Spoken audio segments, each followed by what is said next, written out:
In 1980, I decided to investigate the historical evidence for Jesus.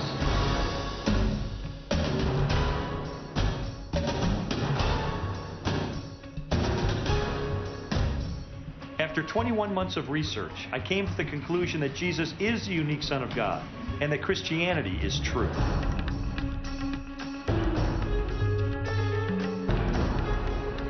Nearly 20 years later, I began another investigation that really put my faith to the test.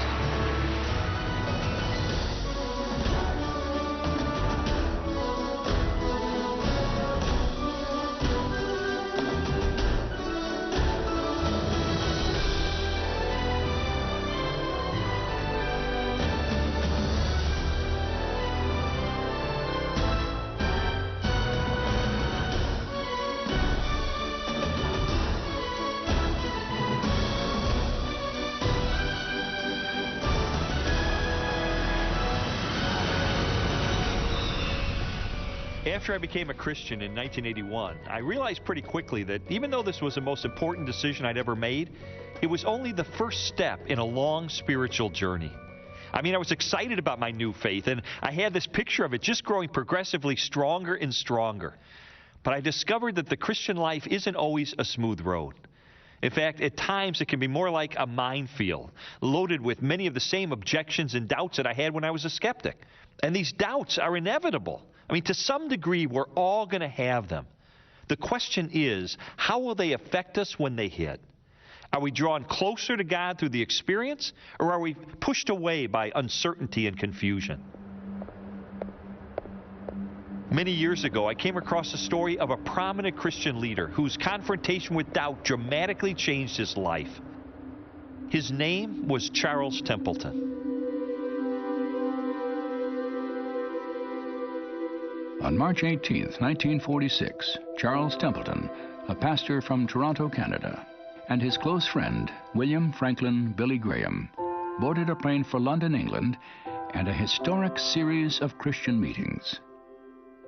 Decades later, Templeton reflected on their friendship and ministry together.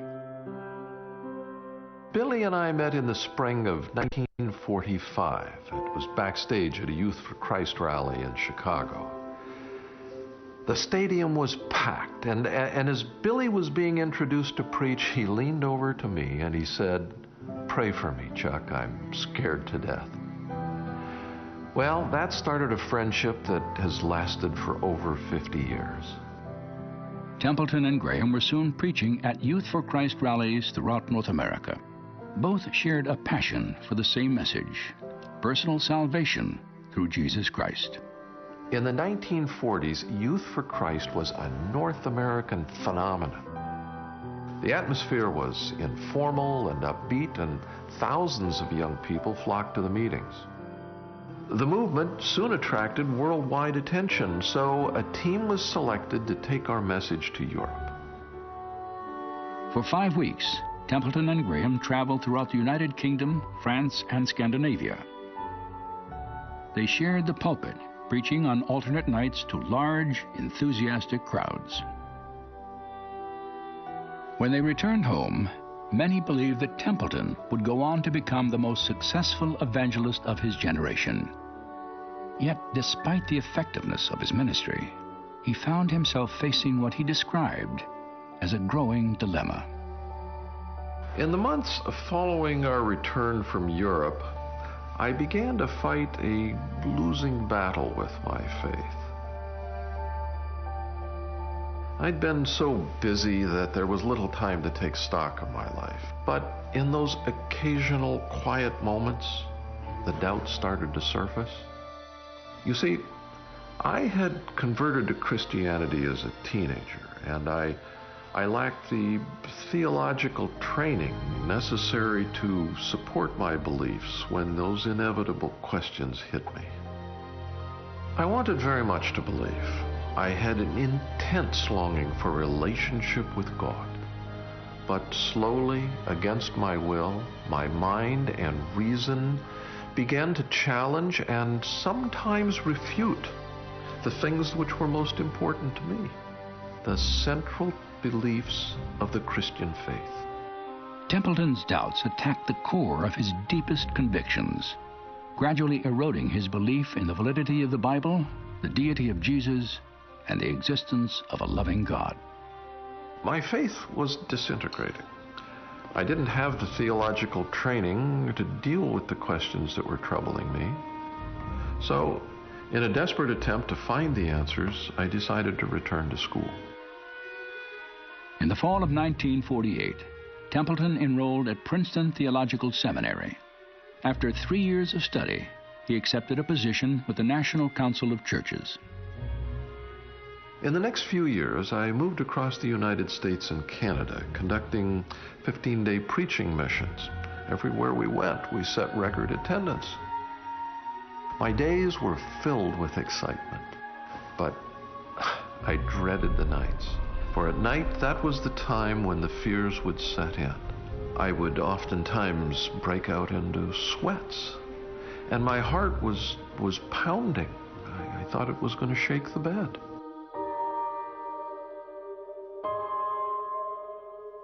I had to ask myself, what right do I have to stand before thousands of people and try to convince them of something that I no longer believe?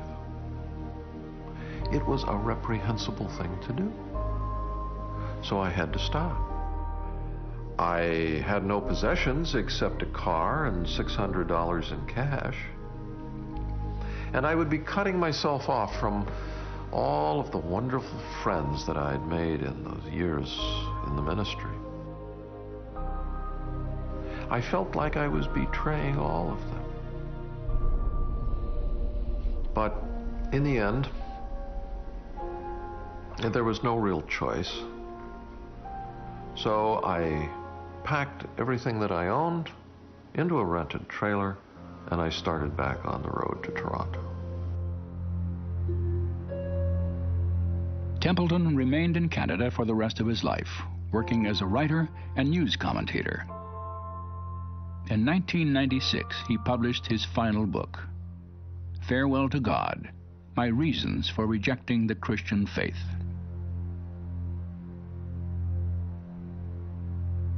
What happened to Charles Templeton? Why did he abandon the faith that had once been the cornerstone of his life? I was fascinated by his story, so in 1999 I called him at his home in Toronto.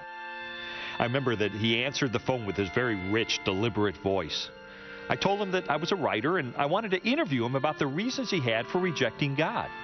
And he said, well, I'm not doing very well physically, but yes, if you'd like to come up to Canada, I'd be glad to talk with you.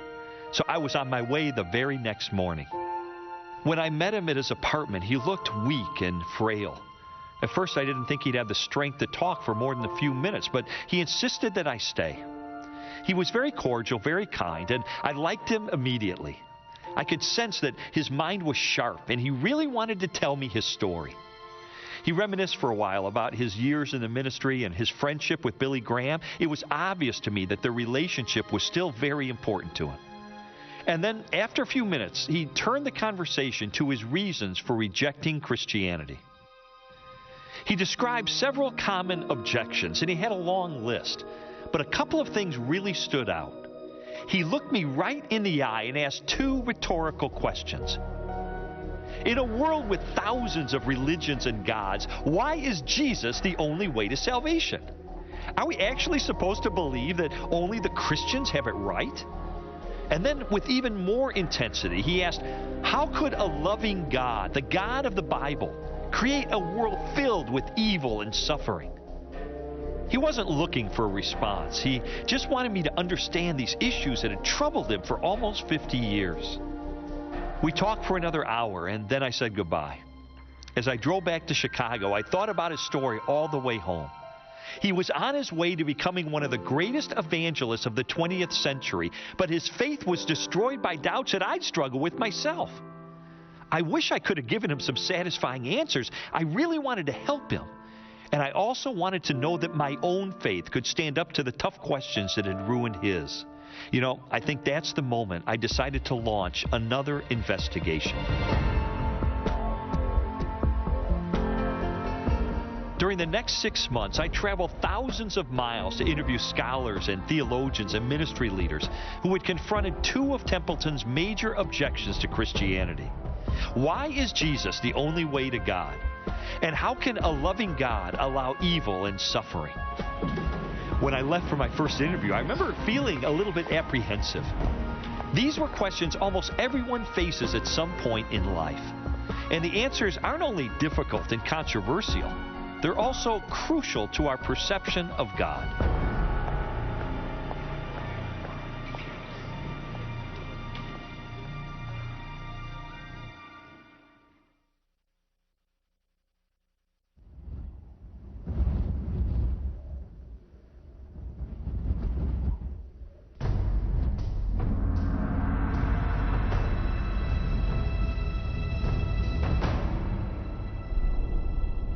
Are we to believe only Christians are right?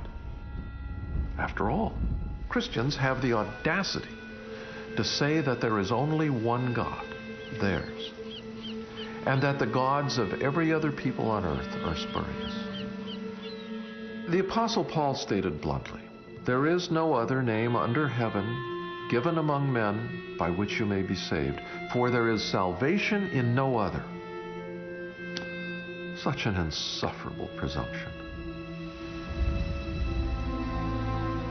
Charles Templeton wasn't the only one who felt that Christians were narrow-minded and wrong to believe that Jesus is the Son of God. When I was an atheist, I'd often get angry about what seemed to me to be blatant arrogance. Who do Christians think they are? Why can they judge everyone else?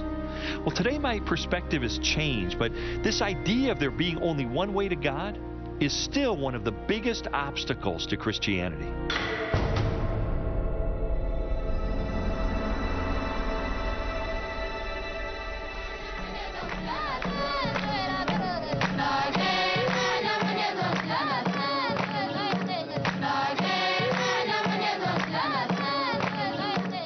More than 2 billion people, about 1/3 of the world's total population, identify themselves as followers of Jesus Christ.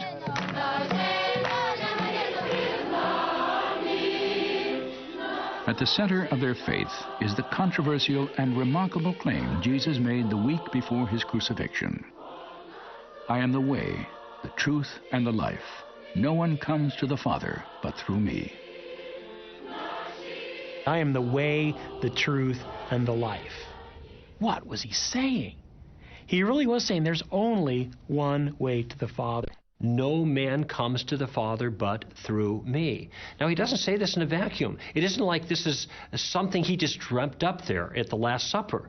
This is something that he's been saying in many different ways all the way through his ministry. The truth of the matter is that before Jesus came along, no one was claiming to be the exclusive manifestation of God on earth. This was not only a shocking claim, it was a scandalous claim, and early Jews were not expecting it. You know, it's not a surprise to me that Jesus got himself crucified. What's a surprise to me is that he lasted for 3 years in public ministry before that happened, making the kind of claims that he was making. It's certainly a difficult thing to bring up in polite society that Jesus might be the only way to God. It can bring up rancor and it can bring up bad feelings. But at the end of the day, the question is that true?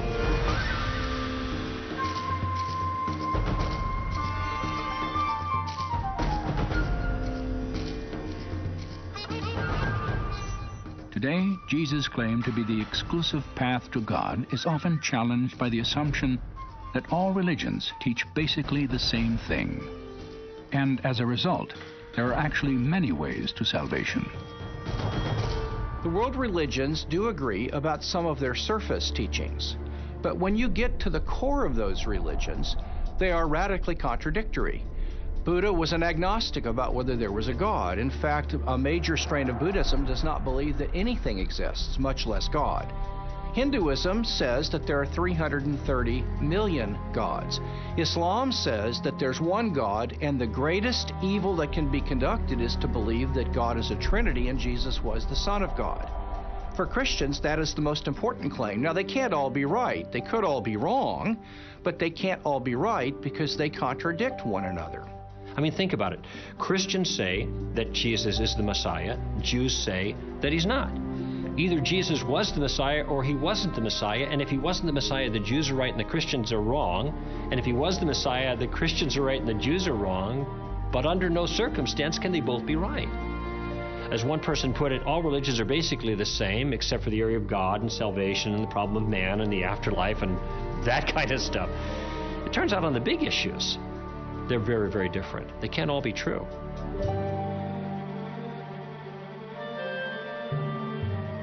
While the theological differences between the world's major religions are glaring, individual believers, be they Muslim, Christian, Hindu, Buddhist, or Jew, share a universal need. They have each experienced what the philosopher Pascal called a God-shaped vacuum in the heart, which cannot be filled by any created thing. In dealing with religious studies at the graduate level, one thing we were pretty certain of, scholars across the board, that maybe human beings ought not to be called Homo sapiens, the wise man, but rather Homo religiosus, right, the religious man. Well, why is that? Because no matter where you go, there is this religious upwelling. Human beings have a sense, deep down and across the board, that they are in some way not right with the universe. What they're really sensing is they're not right with God. They sense their guilt, alienation, separation from God. We hunger for a purpose and a meaning in life that goes beyond us. We need empowerment to live the kind of life we know we should, but we can't on our own. Jesus' identification of these problems and his solution to them is more profound than any other religion. This is why Christianity makes so much sense, because it offers a solution to the genuine problem. And it doesn't sugarcoat it, it doesn't candy coat it, it doesn't look past the real problem. It identifies it for what it is.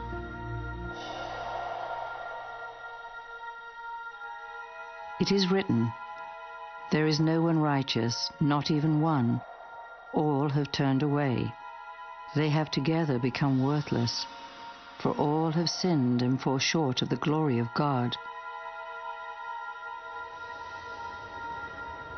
Throughout my research, I was struck by how clearly the Bible identifies humanity's most fundamental spiritual need. We're all separated from God by our sin because He's perfect and pure and holy, and we're not. None of us has lived up to our own standard of morality, much less to God's, which is infinitely higher.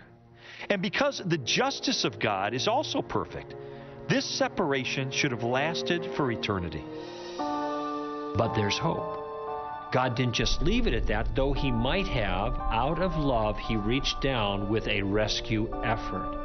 And the rescue effort wasn't just to toss some teaching our way and hope that we would live better lives, but the effort entailed, and this is where Christianity is absolutely unique, the effort entailed God becoming a man Himself to communicate in the most clear form possible His intentions and desires, and to make a sacrificial provision for pardon for man's crimes against God.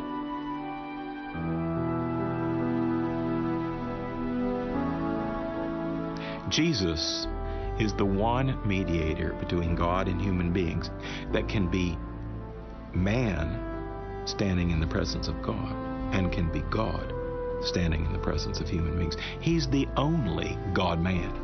He's the only God-man who can fulfill that role of bringing rapprochement, reconciliation, healing to the broken and severed relationship between God and human beings. What Jesus did then was to take the penalty for the crimes of men upon Himself so that human beings could be freed. He took the rap for their crimes against God. Not only does God come down to reach out to man, but He gives him a free pardon of his crimes. The solution to the problem is not in making man better. Okay, let's make up for past deeds gone bad. Now, that isn't going to work. The solution is grace. You were dead in your trespasses and sins, but God, who is rich in mercy, made us alive with Christ. For it is by grace you have been saved through faith, And this, not from yourselves. It is the gift of God, not by works, so that no one can boast.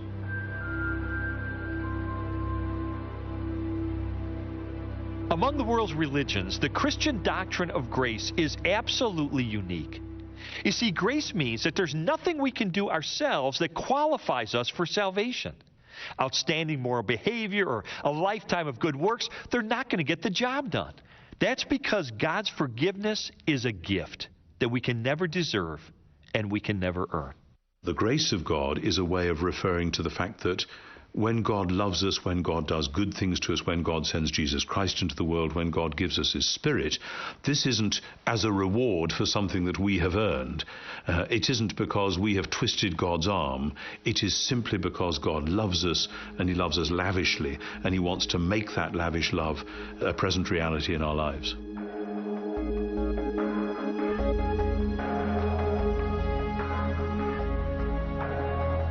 God is not looking down at the world at different religious clubs, the Muslim club, the Christian club, the Jewish club, the Hindu club, and He's not saying, you know, I like the Christian club better. To hell with the rest of you, quite literally. No, He's looking down at humanity, who is desperately wicked compared to His standards, who desperately needs to be rescued.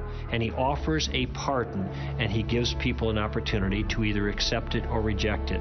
And this is why Jesus is the only way. Because He's the only one who solved the problem. Suppose God knew that there was only one necessary and sufficient means to take care of the human dilemma. That would be sending His only begotten Son. Well, if there's only one sufficient means, please don't send me the pretenders. And if there's only one necessary means, we don't need any other ones. Why would God want to send 1,500 avatars or savior figures, none of which can completely do the job? What's the point of that when He can send His Son and it's accomplished in one person at one time through one set of events once for all? And that's the essence of why Jesus is the only way. He's the only sufficient and necessary means by which we may be saved.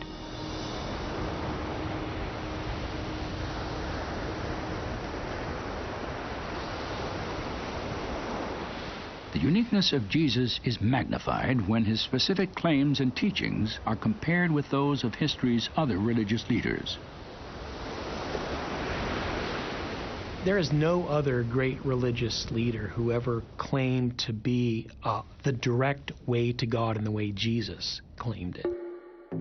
The Buddha certainly didn't. Most Hindu gurus and leaders don't do that kind of thing. Muhammad certainly didn't do that. He would have thought that to be blasphemy. You could take Buddha out of Buddhism and you still have the teachings of the Buddha. Or you could take the Prophet out of Islam and you still have the Quran and the teachings there and the supremacy of Allah. But if you take Jesus out of Christianity, you don't have Christianity anymore, because Christianity is not based on the teachings of Jesus. It was rather the person of Jesus that is critical. If you boil Him down to a bunch of thou shalt and thou shalt not, you've trivialized Jesus. You've trivialized the essence of His claim, because His claims are not just, you need to behave better. His claims are that God is breaking into human history through Himself and coming to change us. The gospel, the good news, is that the kingdom of God, the divine saving activity of God, is at hand in the person of Jesus, and you'd better pay attention, because if you don't, all of the ethical teaching of Jesus is not going to do you a whit of good. You have to respond to the good news about Jesus who's come into this world. In his classic book, Mere Christianity, C.S. Lewis explored the identity of Jesus and the popular opinion that while he was a great moral teacher, we cannot accept his claim to be God. A man who was merely a man and said the sort of things Jesus said would not be a great moral teacher.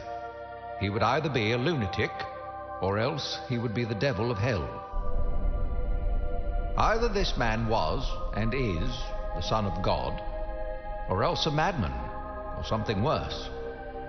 You can shut him up for a fool, you can kill him as a demon, or you can fall at his feet and call him Lord and God. But let us not come with any patronizing nonsense about his being a great human teacher. He has not left that open to us. He did not intend to. When someone says Jesus was just a great moral teacher, that's rather like saying, Mozart wrote some rather pretty tunes. Just say, well, yes, he did write some pretty tunes, but if that's all you can hear in his music, then you need to sit down and learn what those symphonies are really all about.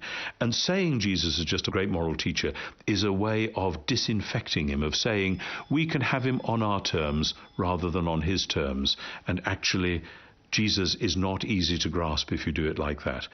That's like saying the only bit of the Mozart symphony that I'm actually going to think about is the bit that I can whistle on my way home from the pub. Well, best of luck.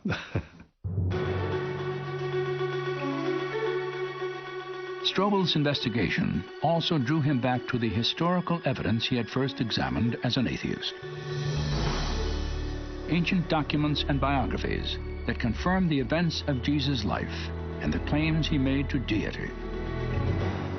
The 4 New Testament Gospels leave no doubt that Jesus believed he was the only way to God.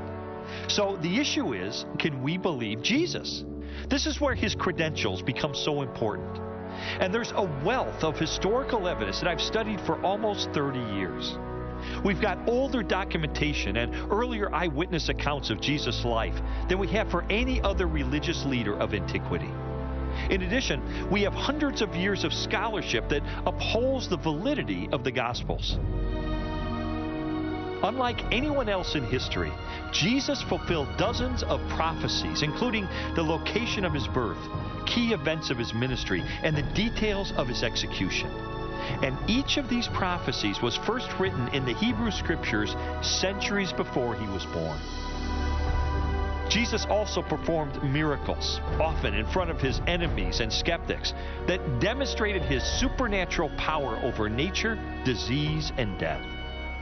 And if all that wasn't enough, he was resurrected from the dead in an historical event that was confirmed by more than 500 witnesses. You have to remember that the early followers of Jesus gave their lives, they went to martyrs' deaths, not because of sincere belief they held, and about which they could be sincerely wrong. No, they went to martyrs' deaths because something they actually saw with their own eyes and touched with their own hands. They saw Jesus risen from the dead after he was executed on the cross. If Christ has not been raised, then all our preaching is useless, and your faith is useless. And we apostles would all be lying about God. For we have said that God raised Christ from the grave. The Apostle Paul, who was an eyewitness of the resurrected Jesus, felt very secure to say, guess what, guys? If Jesus did not actually come back from the dead in real time and space, our faith is worthless. You see, that sets Christianity up to be testable. You can actually investigate it at that point to find out whether it's true or not. You can offer evidence. You can offer reason. I've studied the resurrection, as you know, very intensively, and I've written about it. And the more I look at the resurrection of Jesus, the more, A, I'm absolutely convinced it happened as a reality within our own space-time world. And B, it is utterly unique. Nobody else has led the way through death and out the other side. Christianity is based from the beginning on the fact of the resurrection, and that's what I've staked my life on. After considering the historical evidence for Jesus' life and resurrection, along with insights of New Testament theology, I was convinced that Jesus is the only way to God. But what about people like my friend Charles Templeton? Those who feel that Christians are arrogant to believe that this is true. What could I say to them? Now, of course, some people will always say it's arrogant because that is an easy charge, especially because some Christians behave arrogantly. They really do. The thing about arrogance, though, it's so silly, because if, as Paul says, everything we have is a gift of grace, we haven't got anything to be arrogant about. It isn't that we've got it all together. It's somewhere that God's got it all together, and we are privileged to be called to be a little part of that. And as long as we keep that perspective, we will cut the root of arrogance and be able to bear humble but clear witness to the truth.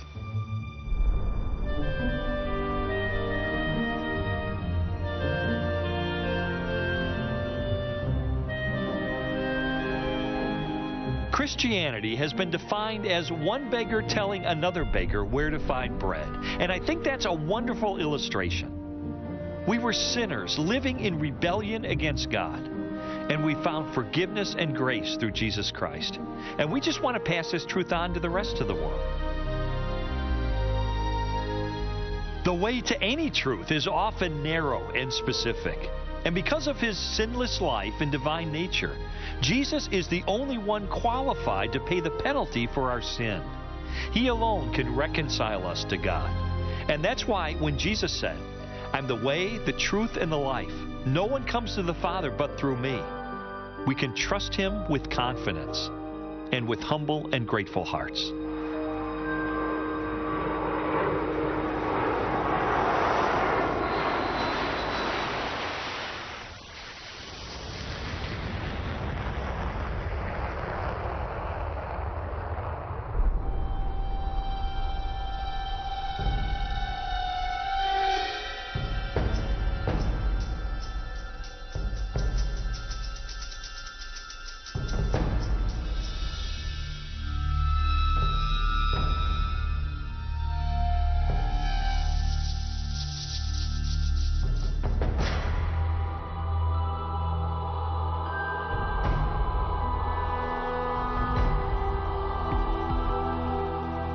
What has been called the problem of evil has puzzled men and women of every generation. Why, in a world created by a loving and omnipotent God, are suffering, disease, and death inevitable facts? You see, a loving God could not possibly be the author of the horrors that continue every day and will continue as long as life exists.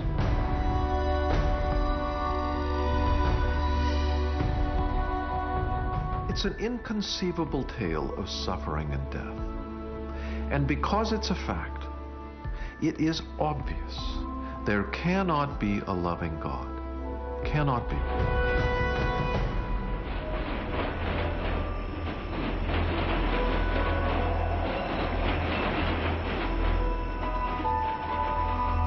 Early in my career as a journalist, I covered a lot of stories involving people who were living in extreme poverty and horrible conditions, or who'd been the victims of crime or terrible accidents. So I saw a lot of pain and suffering firsthand, and this became an issue that really resonated with me.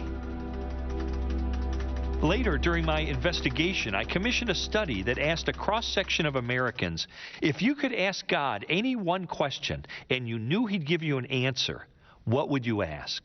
By far, the most common response was, how could there be a loving God with so much pain and suffering in the world? So I knew that this was the number one objection to the Christian faith.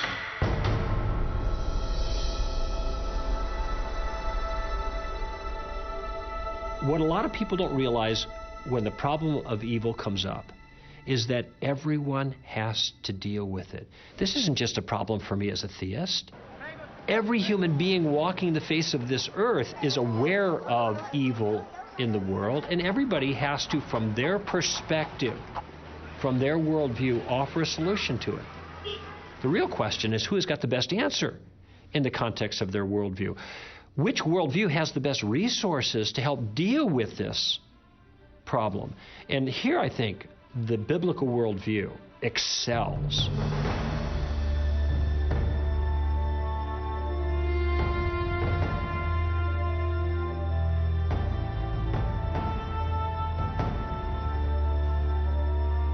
To understand the biblical view of evil and suffering, we must first consider an apparent contradiction in 5 core beliefs of Judeo-Christian theology. God exists. God is all good. God is all-knowing. God is all-powerful. And there is evil in the world.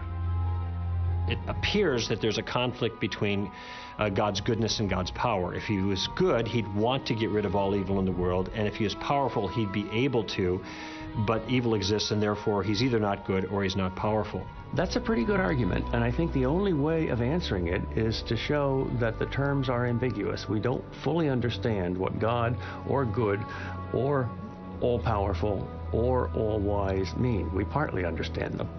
So we have to make some distinctions. Yours, O Lord, is the greatness and the power and the glory and the majesty and the splendor. For everything in heaven and earth is yours. You are exalted as head over all. There's a lot of confusion about what it means to say God is all-powerful. Many people think that means God can do anything. But the Bible is very clear that there are a lot of things God can't do. For example, the Bible teaches that God cannot swear by a name greater than himself. The Bible teaches that God cannot lie. It isn't that God just chooses not to lie, it's that he can't lie. C.S. Lewis once said, "Can a mortal ask questions that God finds unanswerable?" And he said, yeah, quite easily. Is yellow square or round? And how many hours are there in a mile? And if you extend that a bit, yes, God can't make a square circle. So there are all sorts of things that God can't do because they'd be illogical or nonsensical. So when we talk about God being omnipotent, what we mean is God can do anything power can do, but we don't mean God can violate the laws of logic and do something contradictory.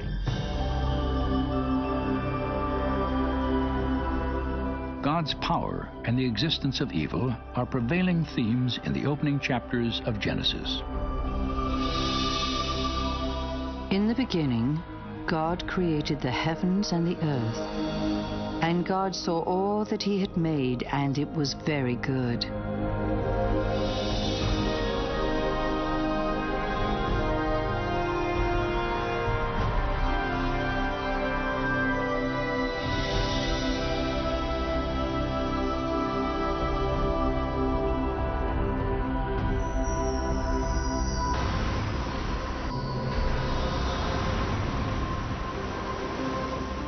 According to the Bible, after God created a universe and a planet perfectly designed to sustain life, he crowned his work with human beings, man and woman, endowed with spirit and soul, free will, and a capacity to make their own moral choices.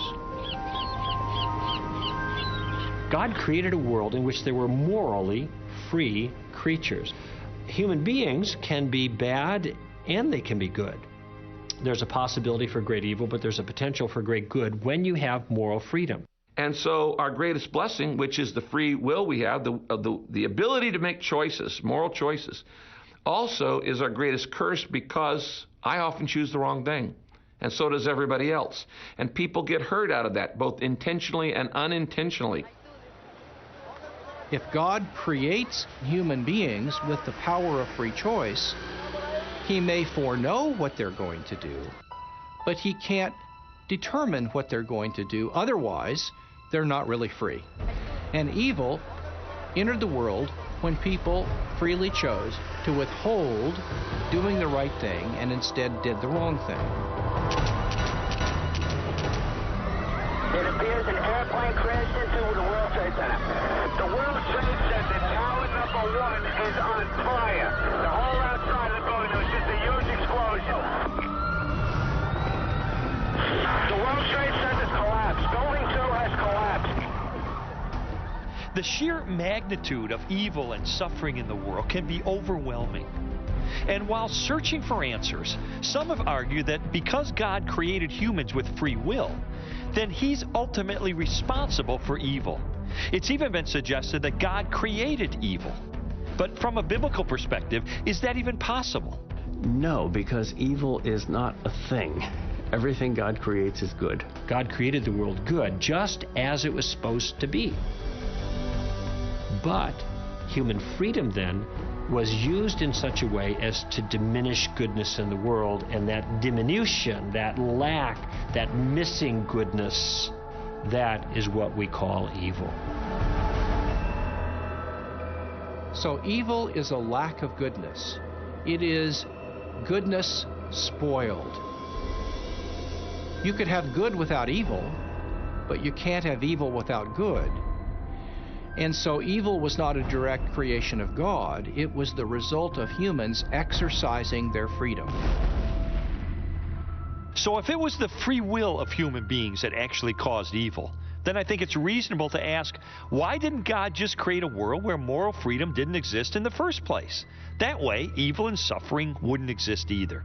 God could have made a world without evil by just taking away our free will to do it. It would have been very easy for him to just simply say, well, I'm going to make you all marionettes and we'll pull the strings and everybody prays 5 or 6 times a day and everybody does right. But God wanted a race of tested individuals who choose to love him. And you cannot love someone unless you have the choice to not love him. The sort of love that humans can give to one another and to God is something which depends on them being able to do it from the bottom of their heart without being forced. As soon as it's forced, it's not love anymore. And so it was a good thing for God to create creatures with freedom, because that opened up the possibility that they could actually express genuine love not only to him but to one another in intimate relationship.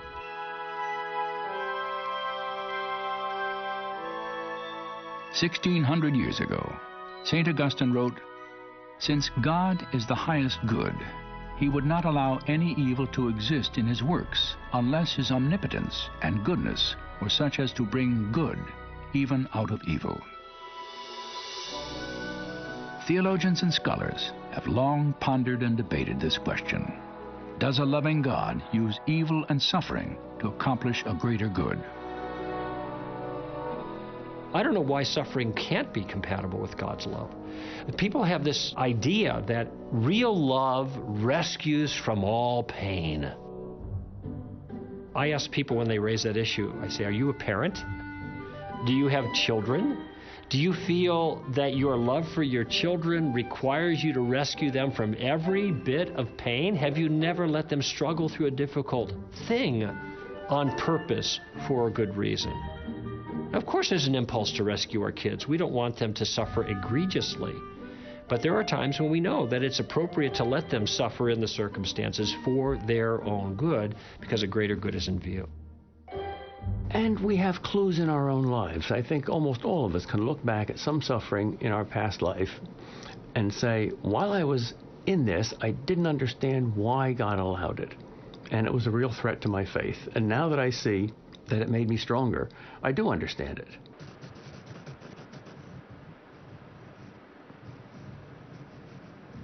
For more than 40 years, the lessons and struggle of growth through suffering have played out daily in the life of Johnny Erickson Tada.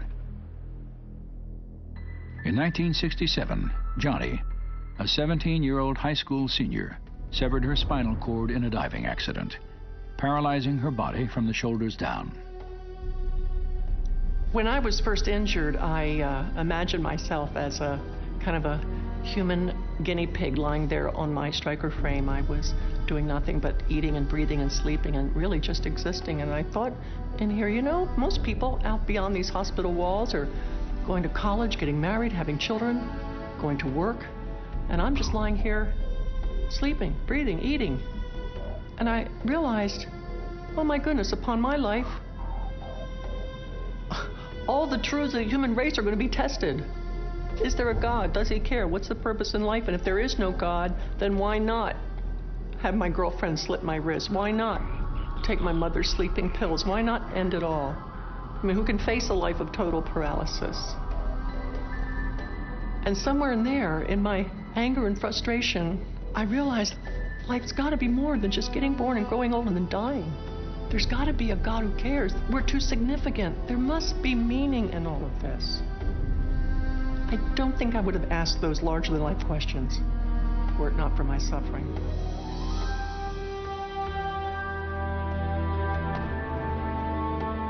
In the decades following her accident, Johnny's life has been marked by extraordinary accomplishment. Through her artwork, music, books, conferences, and radio and television programs, she has inspired millions of people throughout the world. In 1979, she founded Johnny and Friends, an international ministry that has taken the love and hope of Jesus to the disabled and their families. Through it all, she has intimately known both the pain of suffering and the presence of God. There are a lot of people who think I'm a strong person, and I'm not. I am such a weak person. I wake up in the morning, and honestly, I think, oh Lord, I don't have the strength for this. I am so tired. I am so tired of this paralysis. But when I start to feel overwhelmed, I'll say, oh God, I have no strength for this day, but you do. I have no resources, but you do. May I please have your resources? May I please have your strength? I can do all things through you if you strengthen me. Please let me borrow your smile for the day. And honestly, before the morning has hardly begun, I've already got a perspective on the day. I've already got peace in my heart and a mission to accomplish. And it's because I've been pushed up against God. And God has shown me some deep things about His purpose and Himself that, for me, are so satisfying, so pleasurable. I wouldn't trade the wheelchair for anything.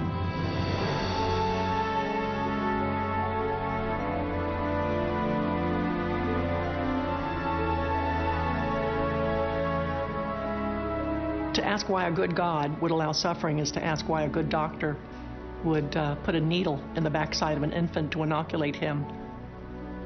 The infant doesn't understand it. All he knows is that it's horribly painful. He can't understand that, in a way, this inoculation is going to prepare him for something in the future that he's not even aware of. And in the same way, God is a God of intention. He's got a purpose and meaning. And everything He puts His hand to is brimming with intention and meaning. So we can rest assured that although the purposes for suffering might be hidden from us in this present life, His reasons are always wise, they're always specific, and they're always good.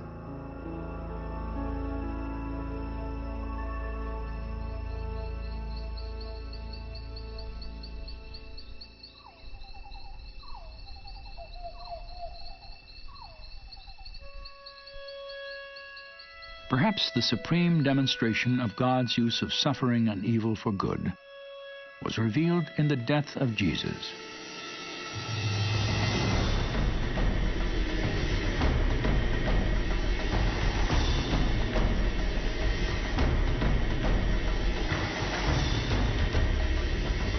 Crucifixion was invented a few centuries before Jesus. It is widely recognized as one of the most horrendous forms of death that any state could sanction against an individual.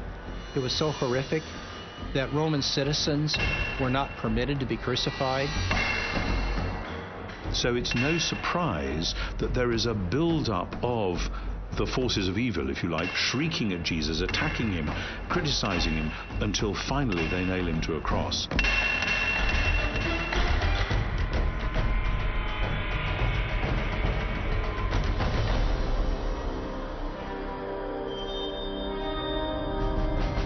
They came to a place called Golgotha, which means the place of the skull.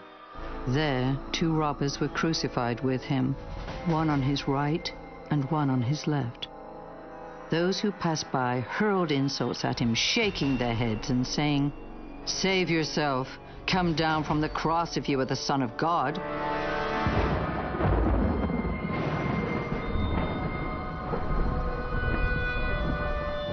At noon, darkness fell across the whole land, and Jesus cried out in a loud voice, my God, why have you forsaken me?"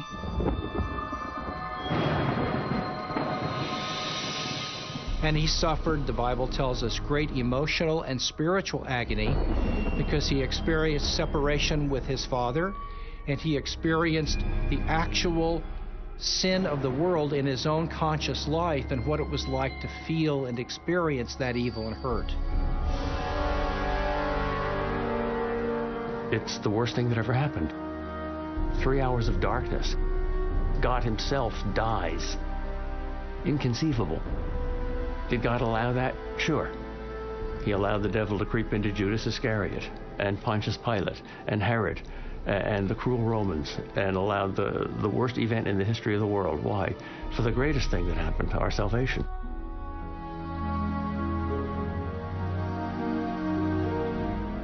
That injustice was redeemed by an all-wise, all-knowing, all-loving, all-powerful God. He could take those kinds of things and he can turn them in to the greatest goodness imaginable, the salvation that would be available only through him. And only when we see that in the light of the entire longer story do we say somehow this was how God, as it were, drew those forces of evil onto one place in order to defeat and deal with them there, in order to make a new creation, beginning with Jesus' resurrection. And that's why ultimately we have hope. So an unspeakable evil was transformed into an unspeakable good through God's wisdom. Jesus said, I am the resurrection and the life. He who believes in me will live even though he dies, and whoever lives and believes in me will never die. If it can happen on such a magnificent scale like that, if you can see in that one case how great evil can produce great good, if God lifts the curtain just a little bit so you can see behind the scenes there, it's at least possible to believe that that principle is at work everywhere. This is so spectacularly wonderful that it gives us the hope that evil will never be able to be the last word about us, that there will always be a way of finding something good, that while the evil was still evil, it can redeem it and keep it from triumphing over us.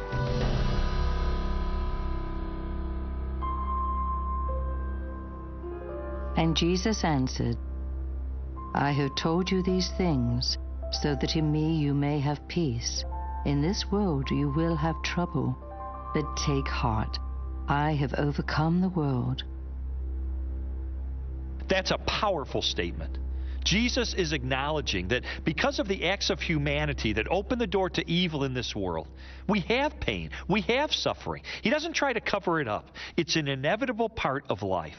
And yet he tells us something else in that passage that's even more important. He says, I have overcome the world. You see, we have real hope. Hope that's based on the central doctrine of Christianity. God became a man and entered directly into the suffering of the world. When God became incarnate in Jesus, we are told that Jesus experienced the very same kind of heartache and suffering, without sin, I admit, but Jesus was finite, and he was subjected to thirst and hunger, to aggression, to hostility, to tragedy. And when Jesus stretched his hands out on the cross, he was saying, I love you this much. I love you so much it hurts. I love you so much I'd rather die than live without you. And those nails that went through the palms of Jesus went straight into the heart of God. There's a wonderful hymn which we sometimes sing, which has a line, and when human hearts are breaking under sorrow's iron rod, then they find that self-same aching deep within the heart of God. And that's a wonderful sense. God in Christ has been here. He has taken it. He knows what it's like. He is not unable to sympathize. He is on all fours with us. I mean, Jesus was the most God-forsaken man who ever lived, so that he might in turn tell us, I'll never leave you, I'll never forsake you. That tells me God feels, he empathizes, he cares about my pains. He felt the sting in his chest first, and that encourages me when I hurt.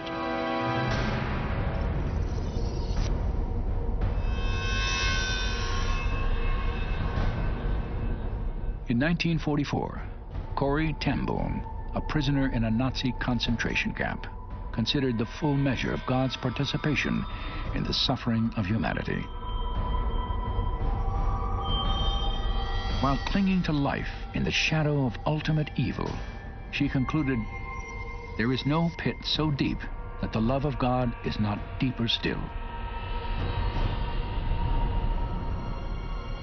There's a famous passage in Elie Wiesel's book Night where he recalls being in a concentration camp and seeing a line of people being hanged, and a little boy is one of the people being hanged, and he's so light that he doesn't die immediately because his neck doesn't break, and he's dangling there half dead and half alive, and the crowd are being forced to watch this, and somebody suddenly says, "Where is God? Where is God?" And somebody else says, "There he is, he's hanging from that noose." That's the answer to the question that's often asked: where was God in Auschwitz? Where was God in Darfur? He was there. He was in the gas chambers.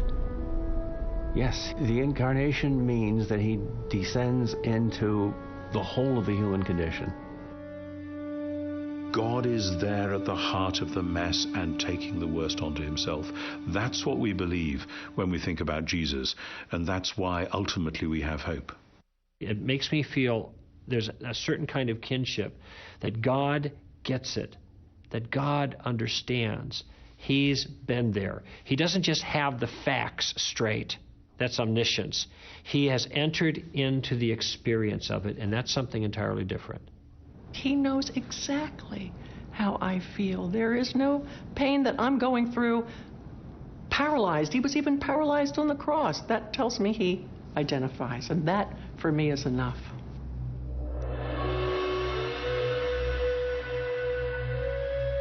The Christian response to the problem of evil and suffering was perhaps best summarized by the Apostle Paul. 2 decades after Jesus' death and resurrection, Paul described the persecution Christians endured and the hope that sustained them as they preached the gospel throughout the first-century Roman world. We are afflicted in every way but not crushed, perplexed but not despairing, persecuted but not forsaken, struck down but not destroyed. Therefore, we do not lose heart, but though our outer man is decaying, yet our inner man is being renewed day by day. For momentary light affliction is producing for us an eternal weight of glory far beyond all comparison. He refers to these things as momentary light affliction. What, Paul, are you crazy? Momentary light affliction? Well, we understand when we read further, because he goes on to explain that these are momentary light afflictions in comparison to something else, because these afflictions, and he's very particular about his words, are producing for us an eternal weight of glory beyond all comparison. And you see, there's this subtle theme through the New Testament that helps us understand this problem of evil as followers of Christ, that God can cause all these things to work for good in our lives because we love him, we're called according to his purpose. And these have a transforming impact on us so that when we get to heaven, we are actually different people than we would have been if we had not gone through these things. These momentary light afflictions are producing for us the eternal weight of glory. If you only lived this life 80 and then you died and that was the end of it, the kind of hostilities and hurts that we have in this life would be writ large. Their significance would be stunning indeed. But from the vantage point of life forever with God in heaven, the harms and hurts that happen to us in this life, though still real and still important, are shown to be so insignificant compared to the glories and the joys we're going to experience in the afterlife, that from the vantage point of that perspective, they are well worth it.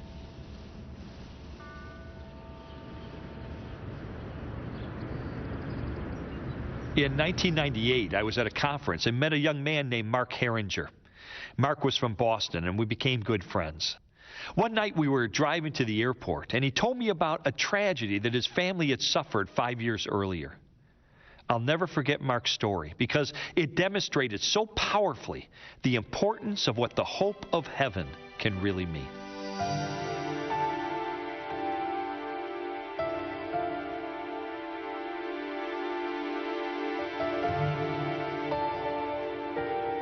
It was January 16th of 1993. In Boston, it snows a lot, and so you're shoveling your driveway constantly.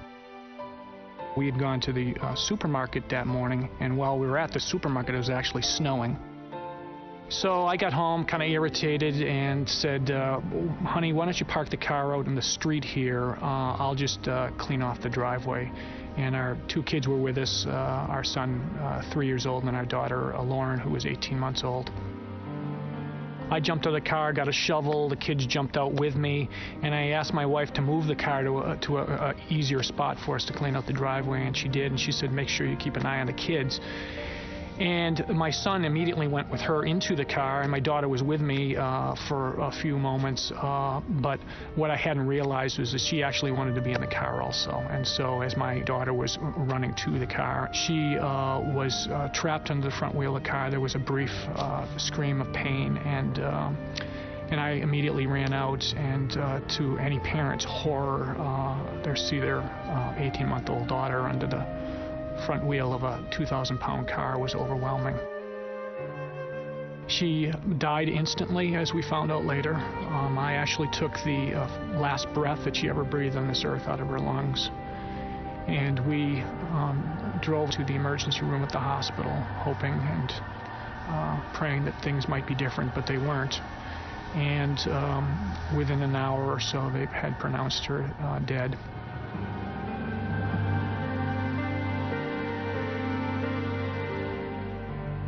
I was very angry at God. I didn't know why he would choose me. And my mind would race and think, what is this all about? Where am I going? What does this all mean? Do I take my life? Do I go through a divorce? We had a 97% failure rate within the first 2 years when there's a death of a child and the parental involvement. What would that mean? Would that bring some closure to that? What would be a life of anger and despair at God? Those options are not good ends. The struggle during our pain here was I had to make a decision. Am I going to accept or reject this situation that I'm in based on not knowing the end game, or not knowing all the answers? I was given a Bible, my very first Bible, on Christmas 3 weeks before the accident. And that Bible was to become the thing that kept me alive. There were drugs and various things that people gave us to try to calm us down during this difficult few weeks, but it was actually holding the Bible and reading it was the thing that actually comforted me the most. I actually slept with my Bible for about 9 months every night. What I was struggling for was the reality of Jesus, the reality of somebody who knew suffering, who was going to be there, who had experienced this himself.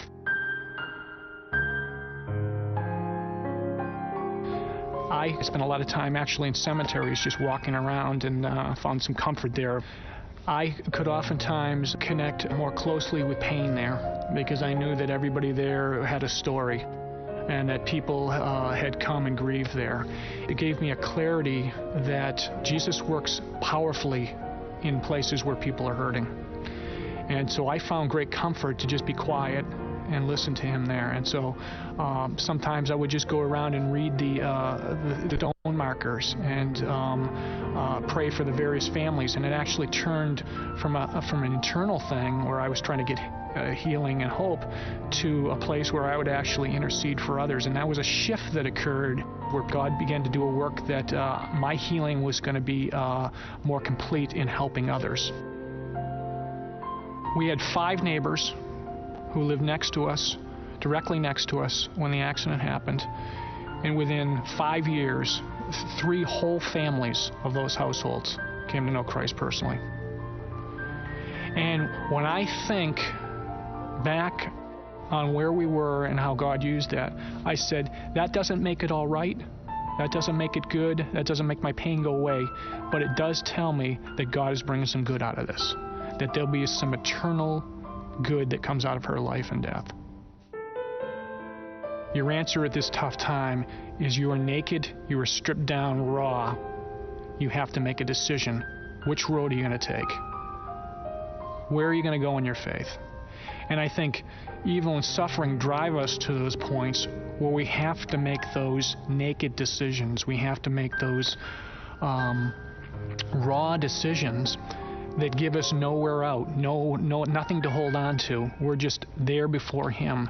And that's what real faith, I think, is. Not knowing the future, but understanding enough now to make a decision that will change the future in our lives.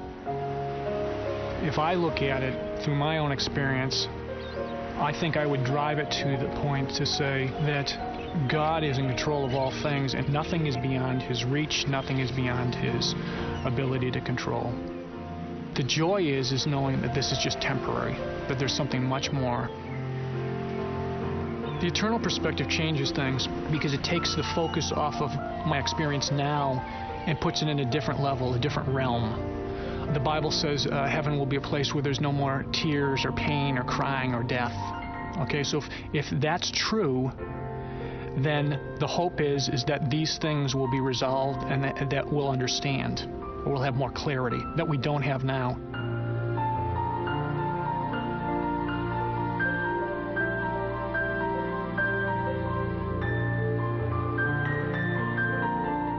The greatest hope is that one day I'll walk with her in heaven.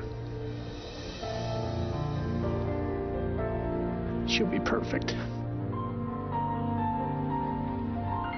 And I'll be full of joy. And this life will have made a lot more sense. Because sometimes it doesn't. But I have that hope.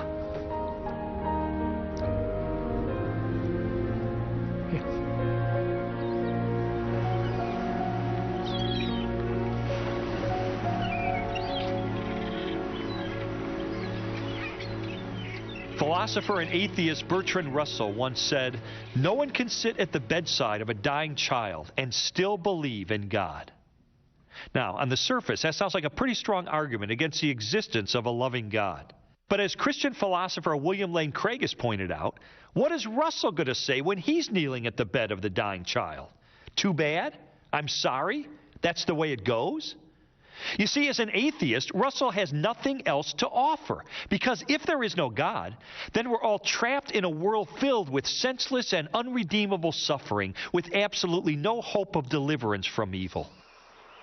But for the Christian, God does exist. Evil and suffering can result in a greater good, and there is hope and meaning for the future, because life doesn't end in the grave.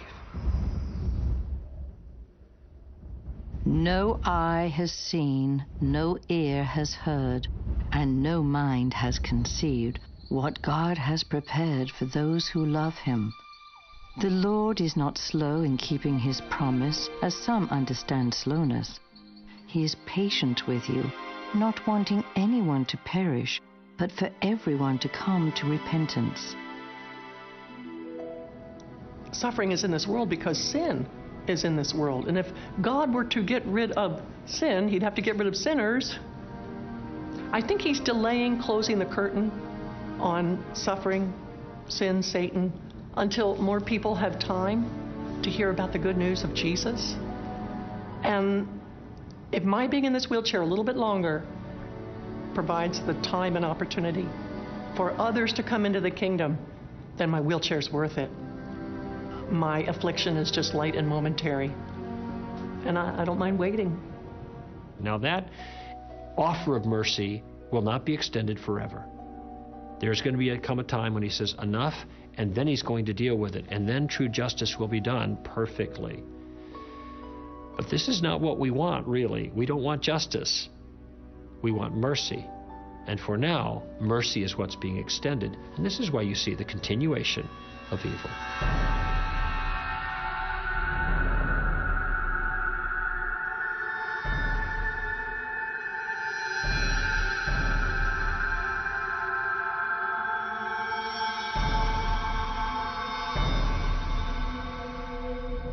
There is so much we don't know about evil, pain, and suffering that many times I think we're people groping in the dark trying to make sense out of it. But God gives us enough to see, to help us to keep on going, and to redeem the pain and suffering we have so it doesn't defeat us. If all I was looking at for the evidence of God was just the problem of evil, sure, I'd say, gee, that's a no-brainer. There is no God. He would never allow these kinds of things. But when I see all the other evidence in other areas for the existence of God and for a good God and a loving God, a God that cares about his creation, who's involved in his creation, well, then that helps put this particular question a little bit more into perspective. But I'll be the first one to admit it's emotionally difficult. I think most Christians go through a sense of deep puzzlement, which can come sometimes once in somebody's life, sometimes 1,000 times in somebody's life, of I really thought God was going to enable such and such to happen, and it hasn't happened. And so, yes, we can have huge disappointments, but the God to whom we go back and on whose door we beat and we say, what on earth is going on here, is the God who says, remember what I have been through. Remember the story of my son. One of the worst things that was ever done in the world was done to the best man that ever walked on the earth. So again, when we put it into the light of Jesus and what happened to him, do bad things happen to good people? What's it all about? It's very strange, but somehow God holds that within his purpose and will bring good out of it and through it. Sometimes when we suffer, we're just hoping somebody will give us the formula, how to fix it. What's the step 1, 2, 3, 4, A, B, C, D? Show me what to do. I'll do it. And God blows all that to smithereens. He lobs a hand grenade into the middle of it all and explodes it. He won't let us approach suffering with our own agenda. We've got to come to him empty-handed. Blessed are the poor in spirit. I don't have the answers, God. And when we come to him like that, completely defenseless, and approaching him without a technical, fix-it, mechanistic approach to life, okay, I've got the formula, I know the answers, then we find God to be the answer. We can face anything if we know God is there in the midst of it all.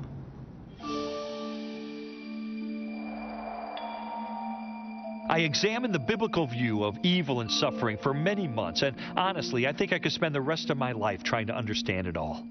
The questions can be brutally difficult, and the answers are not quick, and they're not easy. Is Christian theology a satisfying explanation for the suffering in the world? Yes, I believe it is. Does it always offer immediate and total comfort when we hurt? No, not always. But if we come to God in faith, I believe he gives us legitimate reasons for hope that can carry us through the most difficult circumstances of our lives.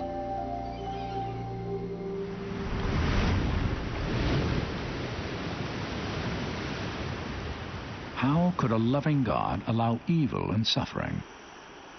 And why would he offer only a single pathway to salvation? They are demanding questions of undeniable significance. And for many, the answers are found in the life of a carpenter from Nazareth who calmed the seas and died to redeem the world from its sin. But for some, there are no satisfying explanations, only doubts and objections to the Christian faith. There's a profound sense of loss when anyone abandons a belief system they've held since childhood. I was a teenager when I became a Christian, and I wasn't equipped to challenge the ideas of my friends and mentors. At first, I accepted the beliefs of the people around me. But slowly and against my will, my doubts deepened until my faith languished and died. Those years of indecision were the most troubling and trying of my life. I found myself rethinking the story of Jesus of Nazareth, and for all its intrinsic fascination, it just wasn't the same. It was as if someone I loved had died. You grieve the loss because no one in history has touched the hearts of men and women the way Jesus did. He had the highest moral standard and the greatest compassion of any person I've ever heard of, and his wisdom was unsurpassed. Everything good and decent and pure that I know, I learned from Jesus. And if I may put it this way, I miss him.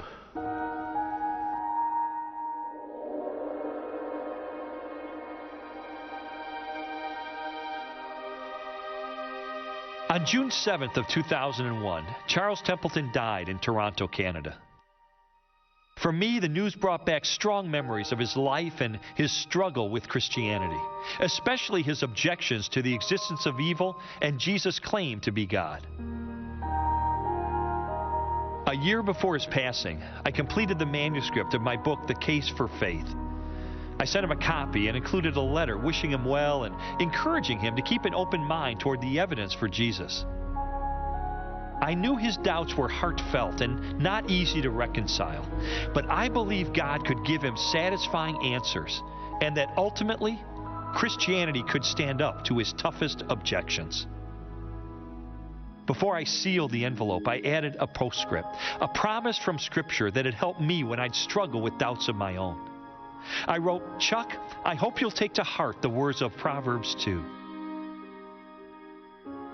If you scream for insight and call loudly for understanding, if you search it out as you would him to you, then the Lord will be awesome to you, and you will come into possession of the knowledge of God."